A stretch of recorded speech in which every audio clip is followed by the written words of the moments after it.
Well, Mayor Adams has ordered all city agencies to reduce spending by 15% in the coming months. These cuts, he says, they are needed to help pay for the influx of asylum seekers.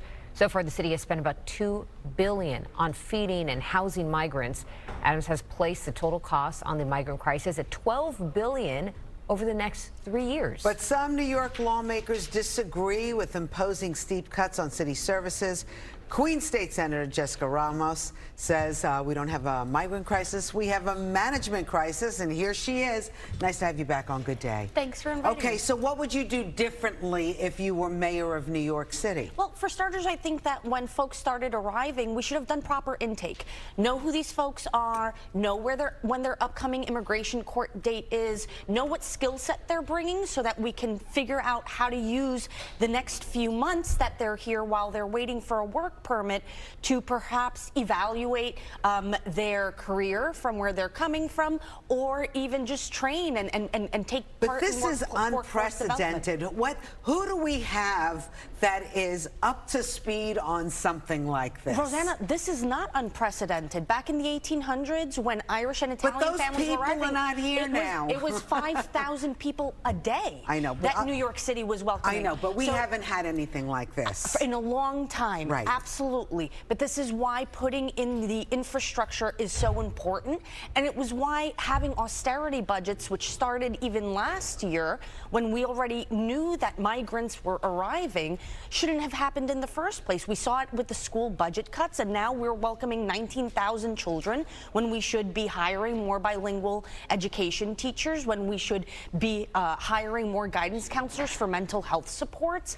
Now is not the time to pull back, but actually invest in New Yorkers. Well, you know, let's face it, the mayor's asked Albany and the federal government for help, and Albany has given some money, not a lot, not anything close to what the mayor wants from Albany, which is our tax dollars. And then also, the governor keeps threatening she's going to give expedited work visas. Is that a bluff? Because did she call you guys back into session? We haven't been called back into session yet, and I want to say on the record that I'm more than ready to go up to Albany if it's required of me, if it's something that's going to address this crisis. Obviously, putting together New York State work permits would be unprecedented, might be challenged, but it's a conversation that we have to have because these folks have to be able to provide for themselves. Will she really do it? Will the governor really do this? You'll have to ask the governor, but we do need the president to step up and to do what's right and to help New York City at this trying time. There's no question. I think more my criticism is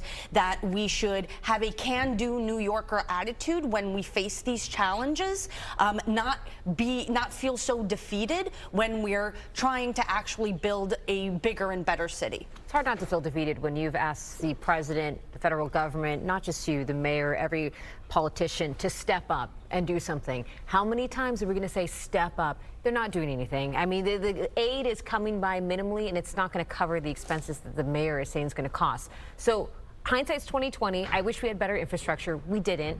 We don't right now. What do we do? Because the budget is set. We're having this unexpected cost over here, and the mayor's saying we're going to suffer in other city agencies. So how do we prevent that? So Mayor Adams has now signed 2 budgets, but we've actually seen 5 rounds of budget cuts.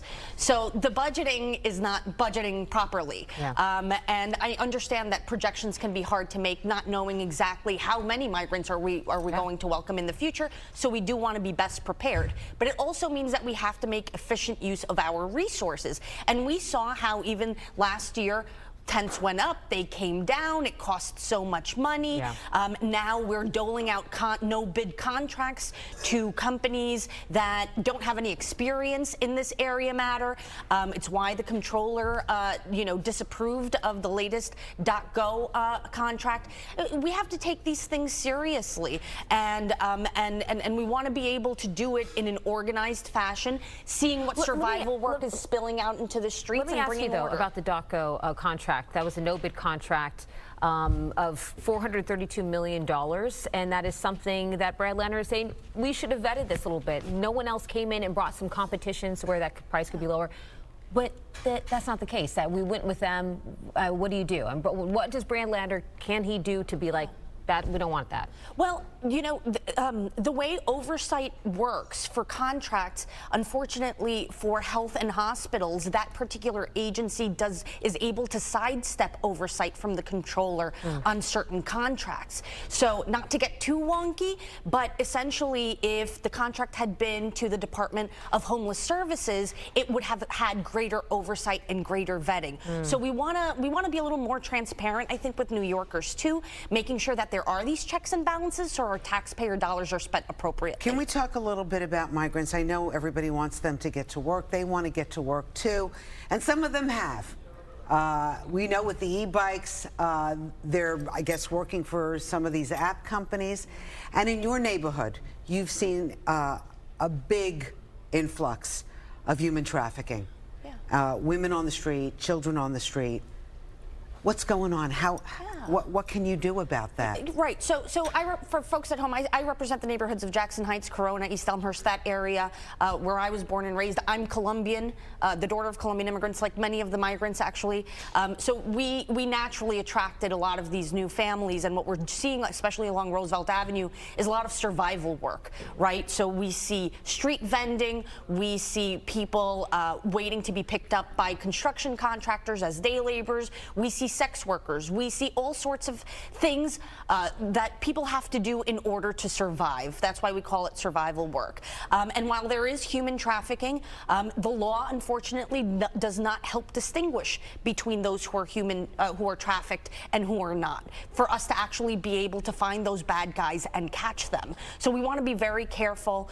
We, of course, are not looking necessarily to criminalize people, but we do want them to work within the regulations and within the law as much as possible. But this is the situation that Washington, D.C. has us in if these folks don't get work permits so that they can get an honest job. Let's talk a little bit about AOC. I think she's part of a rally today at 11 o'clock.